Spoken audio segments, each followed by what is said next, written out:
Hey guys, it's Shock again. Just wanted to come over a few things that maybe I didn't cover last time. Maybe a little bit more in depth on gear and enchanting, gemming specs, even maybe a couple macros here and there. There's not a whole lot. There's not a whole lot to it, but if you don't know, you don't know. So I figured I'd cover it anyways. The other things you can think of here in the talent tree is pretty basic. Just blood and thunder. It's just extra damage, and it's not even a whole lot of extra damage. No big deal. I'll just get rid of that. Hold the line. You can hit from behind so much you're not really parrying. So the extra critical block for 5 seconds, not that amazing.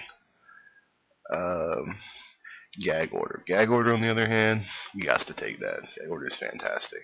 Shield mastery, it's kind of obvious.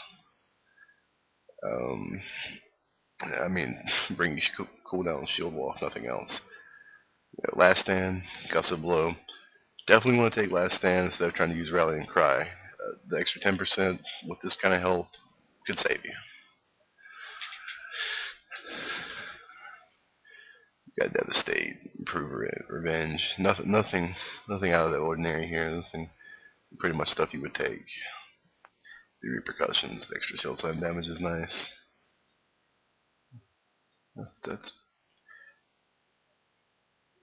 pretty much gonna be it. I mean, sword and board obviously, and then safeguard helps for the intervenes and stuff. Yeah. What you're gonna do is the field dressing is fantastic. And then so is Blitz, because when you charge in, you're trying to peel your heal, you stun a couple extra people, no big deal. Second win, extra healing. Blood craze, extra healing. Anything you can do to help yourself out. Glyphs, you don't have a whole lot of choices for your primes. I mean, it's pretty easy there. Your majors, shockwave, spell reflect. Some people go with intervene here. I like long charge. I like the extra getaway. Plus some ton of intervening, and I don't want to take any more damage than I have to. These are all pretty self-explanatory. Aside from, some people might use commanding. Always have a priest. There's no point, in my opinion. If 2 minutes is going to be enough, I'm going to get a 4 buff before that's over with. That's pretty much it. The talents and specs, pretty straightforward. Yeah, just use the 81 stun reduction meta.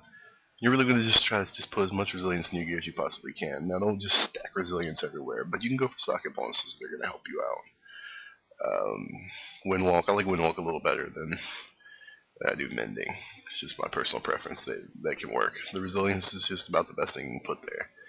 But really, just resilience. You try to end up with as most resilience you possibly get your hands on while still getting you're still getting your meta. I mean, because in the end, that's really the only thing that's going to save you. More resilience plus good healers. The black chance is nice, 30% reduction. As much as you can do is you get against the wall. Hit chance, you gotta get that 5%. You don't want to be missing shockwaves. And then your mastery is just the icing on top of the cake. So basically, you're going, resilience with mastery, resilience, hit cap, mastery, right? And then jewel crafting and blacksmithing. Here, these are macros. I'll show you. I'll type them out, but they're not. It's just a last stand macro and a intervene macro. Here's some of the add-ons I use. The other ones are pretty cosmetic. This one though is super important. You've got it's called battleground targets. It shows the people in your battleground. It's like Gladius for RBGs. It's fantastic. You can target from it. You can focus from it. You can target and focus from it. And that's what else do you need? You can move it around. Set it up for 40 mans if you want, but it's not necessary. Next ad I don't want to talk about is going to be target assist.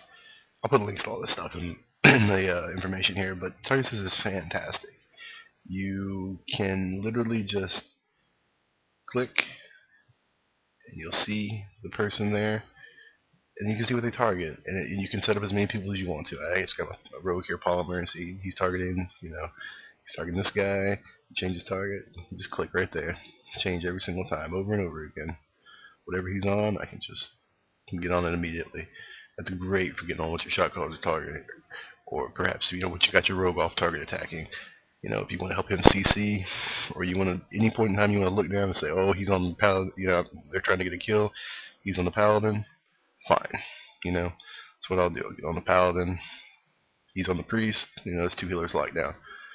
The only last thing I want to think of really is grid. You know, you get close to him, you get further away. You know, it's really good for the enemy macro. You can see what you're doing, you can see the debuffs on people, you can see when they're going down. Or the melee think, you know, I don't really need to see grid because I can't heal them. Well, that's not true. You know, you can't heal them obviously, but you can peel them. You can see when, you know, the Shadow Priest is in trouble. You need to go in there and hit him with an intervene, shockwave everything off of him. You know, these things will help out a lot.